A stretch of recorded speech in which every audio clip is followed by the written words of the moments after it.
ছাত্ৰ ছাত্ৰীসকল আমি প্ৰিপজিশ্যনৰ বিষয়ে আলোচনা কৰি আহি আছো। গতিকে আজিৰ ভিডিঅ'ত আলোচনা কৰিম প্ৰিপজিশ্যন অন, অভাৰ, এবভ। তিনিওটাৰ অৰ্থ কিন্তু একেই। তিনিওটাৰ অৰ্থ হ'ল ওপৰত। অন মানে ওপৰত, অভাৰ মানে ওপৰত, এবভ মানে ওপৰত। এই তিনিটা আমি কেতিয়া ব্যৱহাৰ কৰিব পাৰি জানিব লাগিব। এই তিনিওটাৰ অৰ্থ হ'ল ওপৰত, কিন্তু এই তিনিটা বেলেগ বেলেগ ধৰণে ব্যৱহাৰ কৰা হয়। এই তিনিটা বেলেগ বেলেগ ধৰণে ব্যৱহাৰ কৰিব লাগিব। ১ নম্বৰ নিয়ম, ওপৰত থকা বুজালে প্ৰিপজিশ্যন অন ব্যৱহাৰ কৰা হয়। ওপৰত থকা বুজালে, তিনিওটাৰ অৰ্থ হ'ল কিন্তু ওপৰত। তে নিয়মবিলাক জানিব লাগিব। ১ নম্বৰ নিয়ম, ওপৰত থকা বুজালে প্ৰিপজিশ্যন অন ব্যৱহাৰ কৰা হয়। যেনে ওপৰত আছে যদিও এটা আনটোক স্পৰ্শ কৰি থকা হ'ব লাগিব, মানে এটা আনটোৰ লগত লাগি থাকিব লাগিব। তেনেকুৱা ওপৰত আমি প্ৰিপজিশ্যন অন ব্যৱহাৰ কৰিম। যেনে the pen is on the table. The pen is on the table. কলমটো টেবুলৰ ওপৰত আছে। মানে ইয়াতে প্ৰিপজিশ্যন অন কেনেকৈ ব্যৱহাৰ কৰিব লাগে আমি কেনেকৈ গম পালোঁ? কলমটো আৰু টেবুলটো মানে স্পৰ্শ কৰি আছে, এটা আনটো স্পৰ্শ কৰি আছে, মানে লাগি আছে। কলমৰ তলত টেবুলটো লাগি আছে, মাজত স্পেচ নাই, খালী নাই, লাগি আছে। গতিকে তেনেকুৱা ওপৰত বুজালে আমি প্ৰিপজিশ্যন অন ব্যৱহাৰ কৰিম। The book is on the table. কিতাপখন টেবুলৰ ওপৰত আছে।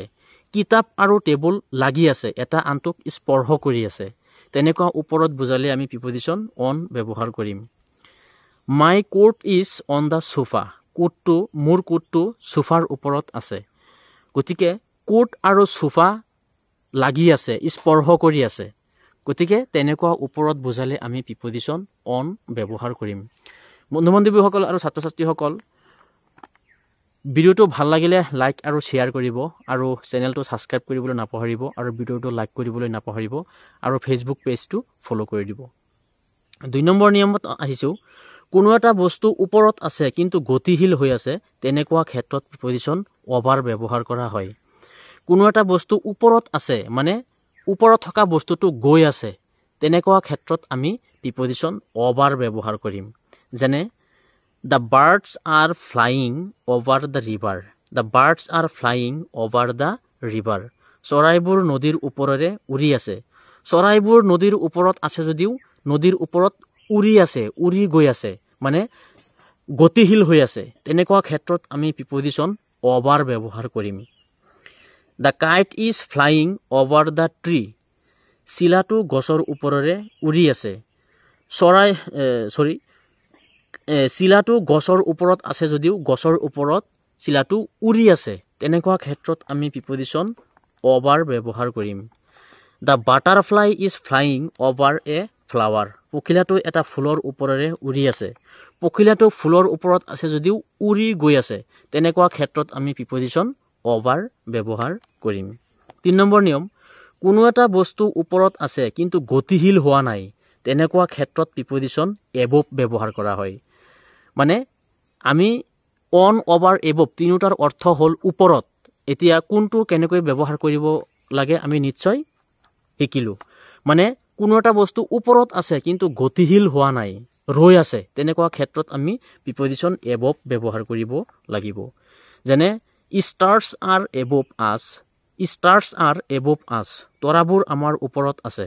মানে তৰাবোৰ আমাৰ ওপৰত আছে যদিও ৰৈ আছে, বহু ওপৰত আছে, ৰৈ আছে। তেনেকুৱা ক্ষেত্ৰত আমি এবভ ব্যৱহাৰ কৰিব লাগিব। The fan is above our head. ফেনটো আমাৰ মূৰৰ ওপৰত আছে। ফেনটো আমাৰ মূৰৰ ওপৰত আছে যদিও ৰৈ আছে, ই মুভমেণ্ট হোৱা নাই, মানে গতিশীল হোৱা নাই। তেনেকুৱা ক্ষেত্ৰত আমি প্ৰিপজিশ্যন এবভ ব্যৱহাৰ কৰিব লাগিব। The sky is above our head.